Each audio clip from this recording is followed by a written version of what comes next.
তাহলে এত বড় রক্তাক্ত বিপ্লবের পর পার্লামেন্টে কেন কথা বলতে হয় যে জুলাই সনদের ভিত্তিতে তৈরি করা গণভোটের গণরায়কে বাস্তবায়ন করো? এই কথা কেন রক্তাক্ত বিপ্লবের পরে ওই জুলাই জোরধারা আবার সেই জুলাইয়ের বিপ্লবের বেনিফিশিয়ারি পার্লামেন্টে দাঁড়িয়ে সেই বক্তব্য রাখবে? আবার ট্রেজারি বেঞ্চে যারা থাকেন সরকারি দলের এমপি পার্লামেন্টে দাঁড়িয়ে বলেন এই পার্লামেন্টে এত আননেসেসারি জুলাই বিপ্লবের কথা বলার দরকার। আপনারা নিশ্চয়ই পার্লামেন্টের সেশনগুলো অনলাইনে অবজার্ভ করেন। এই বক্তব্য একজন এমপি রেখেছে বিএনপি যে এত আননেসেসারি জুলাইয়ের কথা বলার দরকারটা কি?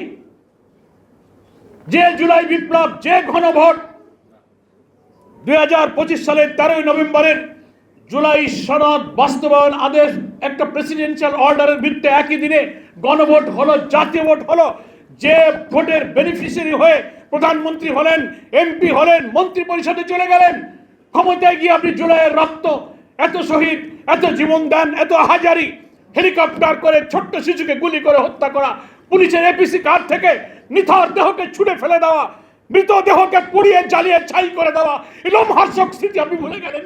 এত নিষ্ঠুর, এত মানবতা মনুষ্যত্বহীন হয়ে আপনি রাষ্ট্র ক্ষমতায় বসে থাকতে পারেন?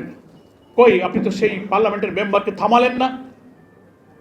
আপনি সেই গণভোটকে অস্বীকার করেন, বলেন যে এই গণভোট সংবিধানে নাই, এই প্রেসিডেন্সিয়াল অর্ডারের কোনো ইখতিয়ার রাষ্ট্রপতির নাই, সংবিধান সংস্কার পরিষদের কোনো প্রভিশন নাই, শপথের কোনো বিধান নাই। একথা কখন বলছেন?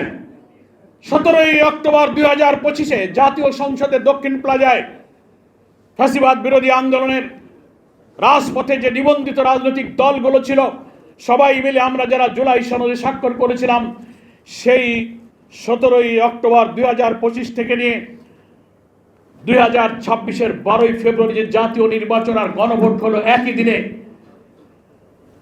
17ই অক্টোবর 2025, 12ই ফেব্রুয়ারি 2026, 4টা মাস মাঝখানে চলে গিয়েছে, গণভোট হয়েছে।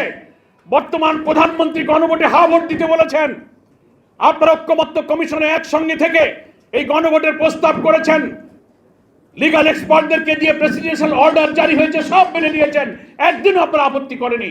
প্রধানমন্ত্রীত্বের শপথ নিয়ে ক্ষমতায় গিয়ে পার্লামেন্ট চালু হওয়ার পর বলছেন এগুলো সব সংবিধান বিরোধী।